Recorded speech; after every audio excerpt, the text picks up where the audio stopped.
YouTube channel में उपस्थित सभी को मेरा नमस्कार। आज का जो विषय है वो विषय है साधारणतः आज के समय में लोग अत्यधिक व्यस्त रहते हैं। इस व्यस्तता भरे जीवन में हम अपने स्वास्थ्य को कैसे ठीक रख पाएं, इस विषय के ऊपर ध्यान रखते हुए आज के परिप्रेक्ष्य में हम देख रहे हैं हमारे सामने सारी चीज जो उपयोगी वस्तु हैं लगभग दूषित हो चुका है। उसमें से हमें अपने जीवन को बचाना है, अपने रोग होने से बचाना है, निरोग काया प्राप्त करना है। कैसे ये संभव है? अनेकों यम नियम, साधना, आहार विहार में परिवर्तन, बहुत सारे चीजें हमें मिलती हैं करने के लिए, लेकिन आज के युग में देखा यह गया लोग शॉर्टकट रास्ता अपनाना चाहते हैं।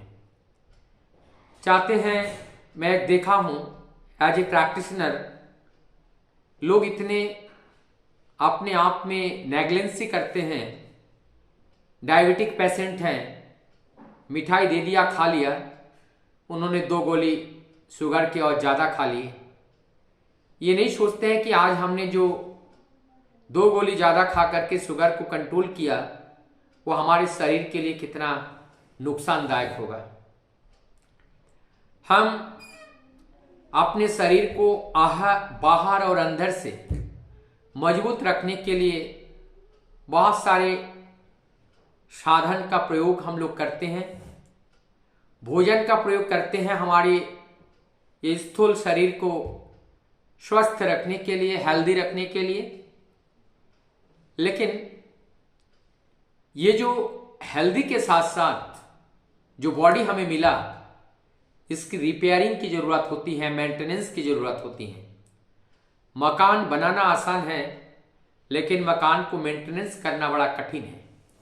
ठीक उसी प्रकार से देह हमें मिला और इस देह को किस तरह से हम सुंदर निरोगी काया बना करके रख पाएं, इसके लिए अनेकों योगाचार्य एवं हमारे योग विद्या के जो विद्वान व्यक्ति हैं, चाहे हमारे रामदेव बाबा हो और अनेकों जो योग साधक हैं, एवं इससे पूर्व जो भी योग विद्या के धनी हुए हो, ये सब ऋषि वर्ग ने हमें इस तरह के ज्ञान को दिया है और इस ज्ञान का प्रयोग करके हम अपने शरीर को स्वस्थ रख पाते हैं।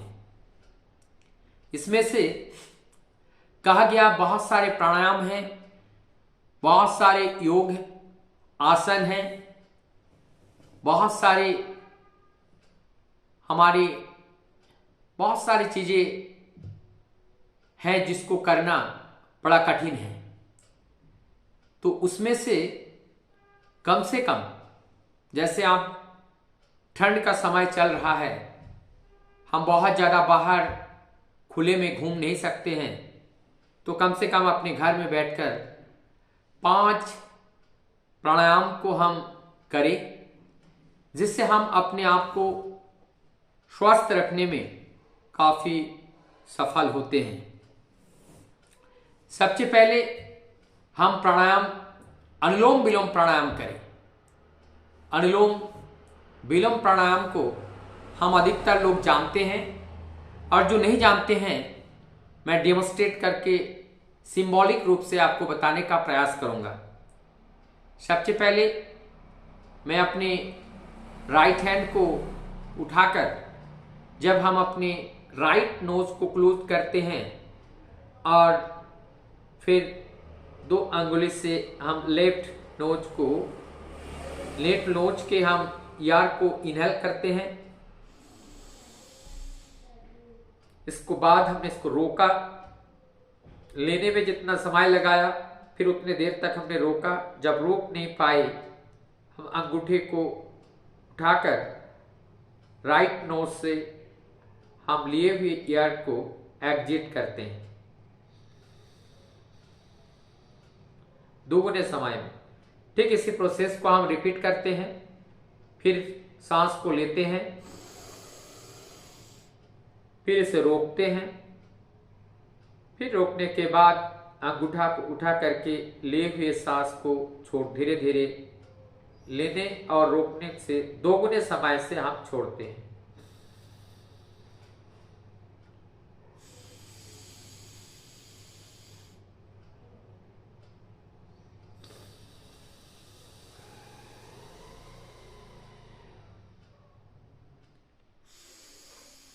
ठीक इसी जो प्रोसेस है कि हमने जब राइट हैंड से इस प्राणायाम को करते हैं, लेफ्ट नोज से जब हम यार को इनहेल करते हैं, इसे ये चंद्र नाड़ी है, और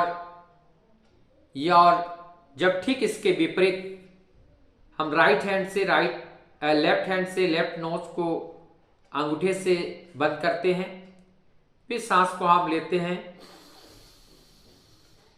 फिर इसको रोकते हैं, फिर इसको धीरे धीरे छोड़ते हैं, फिर लेते हैं, फिर रोकते हैं, फिर छोड़ते हैं। इसी प्रकार से ये राइट नोज से हम लेते हैं, इसको सूर्य नाड़ी कहते हैं। ठंड के समय सूर्य भेदी जो प्राणायाम है, ये करने से हमारा शरीर गर्मी बनी रहती है, तो सूर्य भेदी प्राणायाम हम ज़्यादा ठंड के दिनों में कर सकते हैं। चंद्र भेदी प्राणायाम गर्मी के दिनों करने से ज़्यादा फायदा मिलती है, और इस प्राणायाम के माध्यम से हमारे जो ईड़ा, पिंगला और सुषुम्ना है, इस नाड़ी का शोधन होता है। इसलिए इस प्राणायाम को जब हम धीरे धीरे करते हैं तो उसको नाड़ी शुद्धि प्राणायाम कहते हैं। और इसके बाद हम भस्त्रिका करेंगे। भस्त्रिका नाम से ही स्पष्ट है, जब हम वायु को भरते हैं फेफड़े के अंदर और फिर फेफड़े से भरे हुए को हम छोड़ते हैं, तो ये भरना और छोड़ना ये भस्त्रिका है। सभी प्राणायाम के अंदर 3 स्टेप होते हैं: पूरक, कुंभक, रेचक। साधारणतया जो पूरक होते हैं और रेचक होते हैं, जितने समय में हम पूरक में लेते हैं उतना हम उसको कुंभक करेंगे, और उसके दुगुने समय में हम उसको रेचक करेंगे, उनको एग्जिट करेंगे। तो एवरी स्टेप में ये पूरक, कुंभक, रेचक ये मस्ट होते हैं। प्राणायाम का ये मेन फंडामेंटल पार्ट है। तो हम भस्त्रिका में कैसे करेंगे? हम आसन में बैठ करके, सुखासन में बैठ करके सांस को दोनों नाक से लेंगे, दोनों नाक से छोड़ेंगे, लेकिन मेन कंट्रोलिंग सेंटर हमारा लंग्स रहेगा। दोनों लंग्स से लेंगे,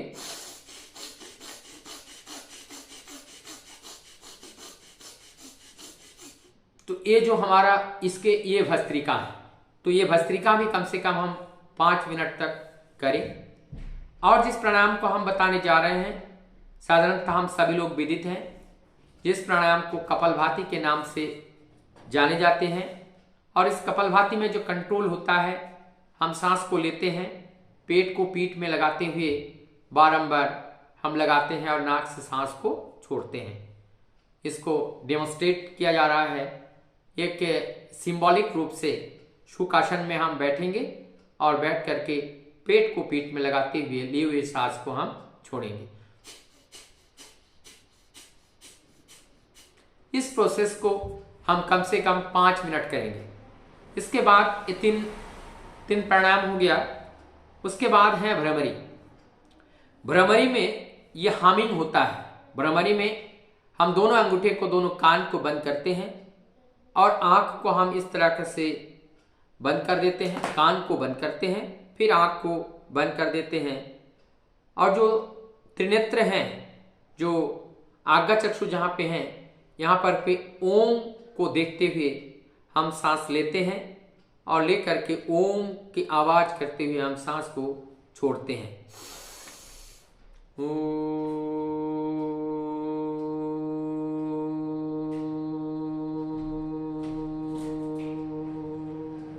ऐसे रिपीटिंग करके हम कम से कम 5 मिनट करते हैं।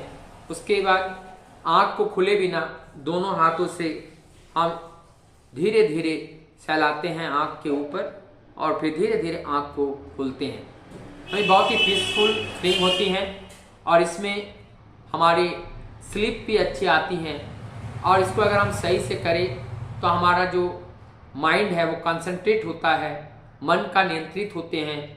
हाइपरटेंशन जैसे ब्लड प्रेशर से भी हम अपने को बचा सकते हैं। तो ये भ्रमरी हमारे मस्तिष्क को शांत करते हैं। जिनको एपिलेप्सिक का बीमारी है, एंजाइटी, टेंशन, डिप्रेशन आदि डिफरेंट टाइप के न्यूरल जो डिजीज हैं, उस डिजीज से मुक्ति पाने के लिए, उस डिजीज से आराम पाने के लिए इस योग को करना बहुत ही लाभप्रद होता है। इसके बाद हमारा उद्गीत है और उद्गीत भी ठीक इस प्रकार से है, यही भ्रमरी और उसका ही पार्ट है। लेकिन हम सुखासन में बैठते हैं और बैठ करके हम सांस को लेते हैं और उसके बाद ओम का उच्चारण करते हुए सांस, ओम के उच्चारण के साथ साथ लिया हुआ सांस निर्गत होता है। जैसे सांस को हमने लिया,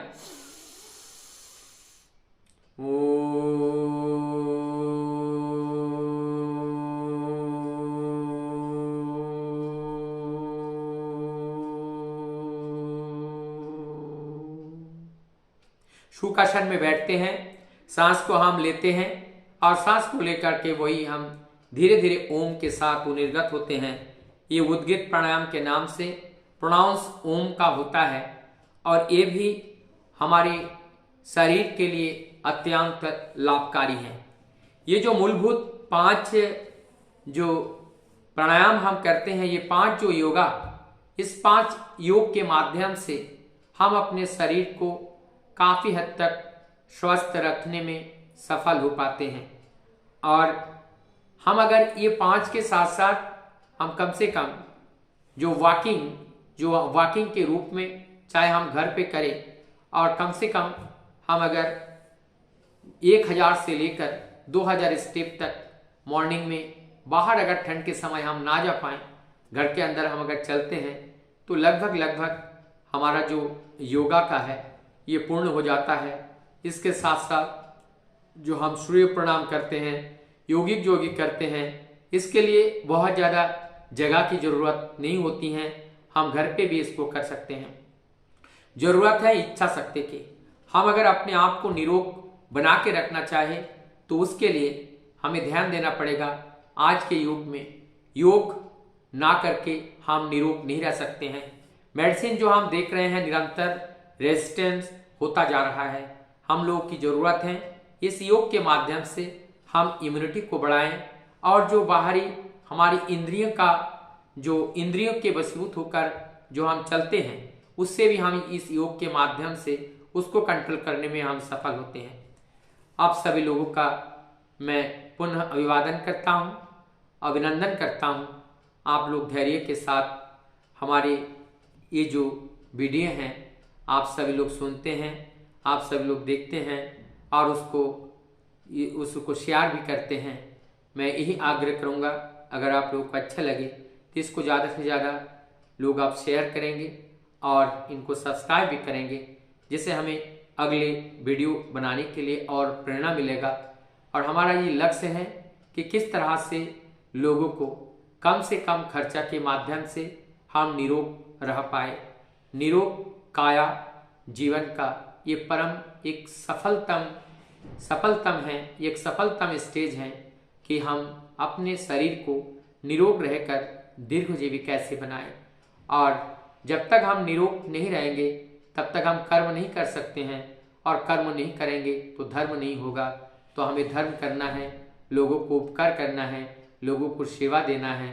तो ये सेवा, ये निरोग काया के माध्यम से मिलेगा। आइए हम सभी लोग ये जो दिशा निर्देश है हमारे ऋषि मुनियों का, उस दिशा निर्देश को पालन करके हम अपने जीवन को सुंदर बनाएं। आप सभी लोग अच्छे रहिए, स्वस्थ रहिए, निरोग रहिए। पुनः मैं सभी को नमस्कार हुआ।